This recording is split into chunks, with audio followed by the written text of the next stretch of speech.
Assalamualaikum warahmatullahi wabarakatuh. Halo guys, di video kali ini saya akan mereview Daihatsu Sirion facelift tahun 2022.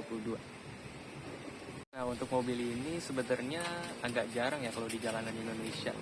Karena sebetulnya mobil ini berada di kelas yang sama seperti Brio, RS maupun Ignis, Suzuki Ignis. Tapi entah mengapa mobil ini tuh kayak kurang laku aja gitu di Indonesia. Padahal kalau kita lihat sekilas dia punya desain yang sporty, dengan fitur-fitur yang lengkap. Tapi kenapa ya kurang laku? Sekilas info mengenai Daihatsu Sirion ini, sebetulnya mobil ini merupakan mobil CBU Malaysia, yang artinya 100% dirakit di Malaysia, tidak dirakit dalam negeri. Dan sebetulnya untuk generasi ketiga ini merupakan hasil dari rancangan perusahaan mobil di Malaysia yang bernama Pero 2. Jadi sebetulnya Pero 2 ini kalau bisa dibilang ya kayak Daihatsu-nya Malaysia lah gitu. Nah, jadi untuk yang berbeda dengan generasi sebelumnya yang dimana desain dan segala macamnya itu dilakukan oleh Daihatsu, tetapi untuk generasi yang ketiga ini Pero 2 sudah mengembangkannya secara total di dalam. Bisa kita lihat di bagian depan ini. Untuk versi facelift tahun 2022, grillnya sudah jauh lebih besar dibandingin yang non facelift. Dan bisa kita lihat dia sudah menggunakan headlamp yang full LED, mulai dari lampu utama, lampu high beam, dan lampu seinnya. Dan juga dia sudah dilengkapi dengan front corner sensor. Tapi sayangnya untuk versi Indonesia, dia tidak dilengkapi dengan LED DRL, berbeda dengan Malaysia. Nah, untuk yang saya review pada video kali ini yaitu merupakan tipe R, di mana merupakan tipe tertinggi dari Daihatsu Sirion. Dan bisa kita lihat dibandingin tipe yang di bawahnya, dia sudah dilengkapi dengan front lips atau semacam body kit gitu. Jadi ya lumayan terlihat sporty lah. Lanjut untuk di bagian bannya, dia menggunakan ban merek Goodyear Assurance Triple Max 2 dengan lebar 185/55 R15. Dan di sini dia sudah menggunakan velg alloy dengan motif diamond cut seperti ini. Lanjut untuk di bagian spion, dia sudah di blackout warna hitam, jadi terlihat sedikit lebih sporty lah. Dan di sini ada emblem dual VVTi karena dia sudah menggunakan teknologi dual VVTi. Dan di sini ada garis lain yang menyambung dari fender depan sampai ke lampu belakang. Dan juga untuk bagian handle-nya, dia sudah dilapisi chrome. Lalu di bagian atasnya sudah dilengkapi dengan talang air. Dan di bawahnya dia sudah menggunakan side skirt untuk tipe R ini. Nah, untuk bagian pengereman di belakang, sayangnya dia masih menggunakan tromol. Tapi nggak apa-apa, karena di sistem pengereman ini dia sudah dilengkapi dengan ABS atau anti-locking braking system, EBD, electronic brake distribution, dan BA, yaitu brake assist. Lanjut untuk di bagian belakang ini, dibandingkan dengan versi sebelum facelift, perubahannya cukup minor. Karena jika kita lihat perubahannya itu hanya di bagian bumper belakangnya saja, yaitu motifnya. Kalau sekarang dia motifnya ada motif semacam cover plastik gini. Lalu di bagian belakangnya dia juga sudah dilengkapi dengan 2 buah parking sensor dan juga rear kamera. Untuknya dan tentu ini sangat memudahkan ketika untuk parkir. Lalu di bagian sini dia sudah dilengkapi dengan rear defogger, wiper, dan ini ada spoiler yang seperti 2 layer gini ya. Lalu di atas dia juga sudah dilengkapi dengan shark fin antena. Ini desain dari belakangnya. Untuk mekanisme pembukaan bagasi, dia sudah menggunakan tombol elektrik seperti ini, tinggal ditarik saja. Lalu untuk di bagian bagasi ini dia sudah dilengkapi dengan tonneau cover. Jadi biar barang kita lebih privacy dan juga bisa buat naruh barang, praktis banget. Juga di bagian bagasi ini dia cukup luas ya, mungkin bisa 2 koper medium. Dan mungkin secara ukuran volume bagasi dalam liter, Sirion ini merupakan salah satu yang terbesar di kelasnya. sehingga untuk jarak jauh, perjalanan jarak jauh, road trip dan segala macam dia no worry lah buat bawa barang yang banyak. Kita lihat di sini di bawah ini dia sudah dilengkapi dengan toolkit, dongkrak, dan juga untuk ban serepnya dia menggunakan velg yang sama, yaitu velg alloy dan ban Goodyear Assurance Triple Max. Bisa kita lihat di sini cukup rapi untuk covernya. Bagian ruang mesin untuk Daihatsu Sirion ini dia dilengkapi dengan mesin berkapasitas 1300 cc dengan kode 1 NRVE yang dapat menghasilkan tenaga sebesar 95 PS dan torsi sebesar 120 Nm. Bisa dilihat di ruang mesin ini, walaupun belum ada covernya jadi agak berantakan sedikit, tapi nggak apa-apa. Lanjut ke bagian sini, dia ada modul ABS-nya, dan untuk versi yang facelift ini dia sudah menggunakan transmisi terbaru dari Toyota dan Daihatsu, yaitu teknologi dual CVT, di mana CVT ini memiliki beberapa perbedaan dibandingkan dengan CVT pada umumnya, yaitu dia memiliki tambahan planetary gear yang membantu untuk mengurangi beban kerja dari puli pada putaran ke atas.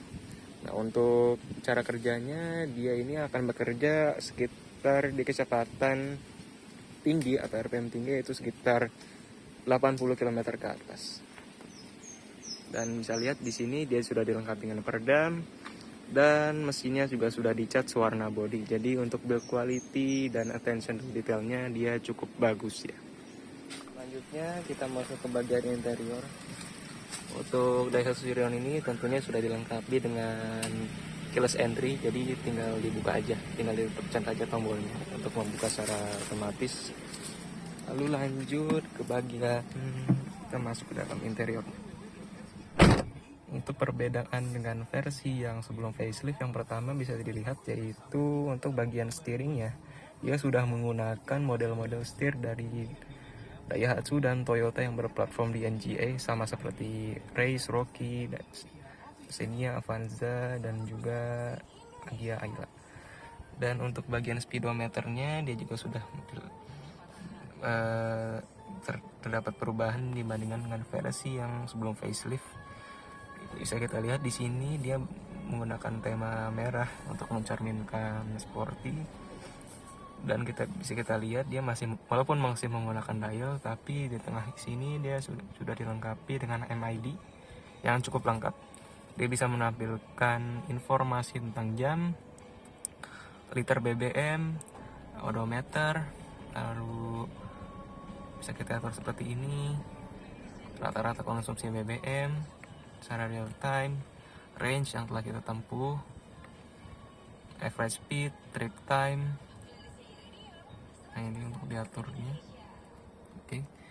Dan di bagian samping sini dia sudah dilengkapi dengan fitur idling start stop system, electronic stability control and traction control, ionizer, dan manual leveling headlamp. Nah, untuk bagian sini ini untuk mengatur spion dan pelipatan spion, retract spion. Untuk di bagian head unit, walaupun layarnya tidak begitu besar, tetapi masih oke untuk di kelasnya. Dan walaupun layarnya tidak terlalu besar, tapi untuk menunya dia cukup lengkap karena dia sudah dilengkapi dengan radio, media, telepon, Android Auto, Apple CarPlay, dan settings. Lalu di bagian bawah dia dilengkapi dengan digital AC, dan sini terdapat front defogger, rear defogger untuk mengatur bar AC, untuk mengatur fan AC, tombol off AC, open close air, indikator seat belt, penumpang depan dan penumpang belakang, door lock, dan untuk mematikan front corner sensor. Lalu di bagian sini terdapat engine start stopnya, hazard di bagian tengah sini, dan ini adalah desain ventilasi AC. Kalau kita lihat di bagian dari POV driver, sebetulnya posisi dashboard ini dia lebih driver oriented, tadinya dia lebih mengarah ke arah driver. Jadi untuk ergonominya dia cukup bagus. Dan ini spionnya dia bisa day and night view. Untuk sign visor belum ada cermin, tapi ada card holdernya di sini. Untuk bagian lampu, dia di bagian tengah ini dia sudah memiliki 3 lampu.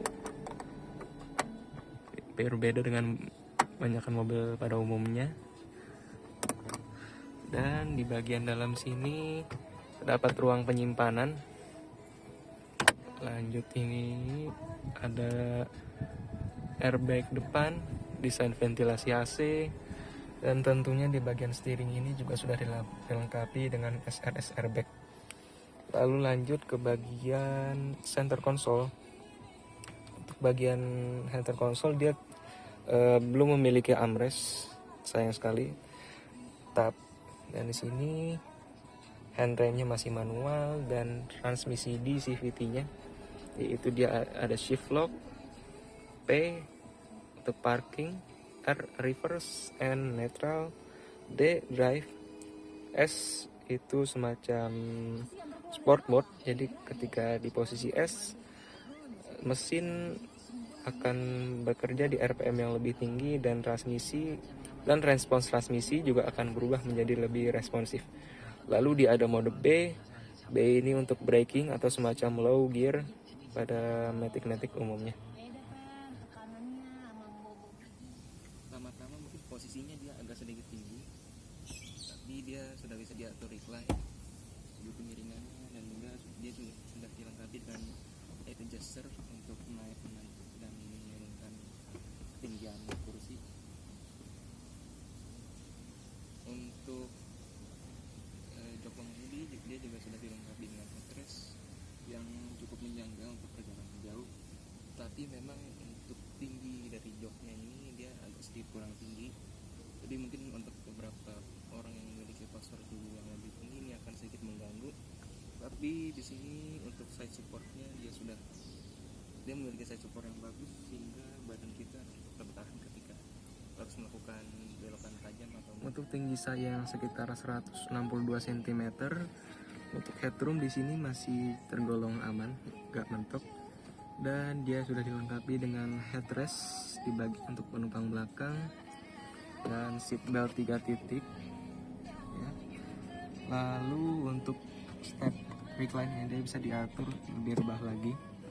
Terdapat satu step begini, maka dia akan lebih rebah lagi posisinya, dan ini cukup rileks untuk perjalanan. Oke guys, mungkin sekian yang bisa saya perlihatkan pada kalian mengenai review dari Daihatsu Sirion facelift tahun 2022. Mobil ini dijual dengan harga sekitar 236 juta. Dan dengan fitur-fitur yang cukup berlimpah tadi, rasanya mobil ini sangat worth it buat kalian yang butuh mobil untuk daily, komuter, ataupun kalian yang pengen alternatif dari Daihatsu Sirion, Suzuki Ignis, ataupun Hayabusa Sport. Rasanya mobil ini juga masih sangat worth it sekali dengan segala kelengkapannya dengan harga yang terjangkau. Oke, sekian video review dari saya. Terima kasih telah menonton. Jangan lupa like dan subscribe. Thank you.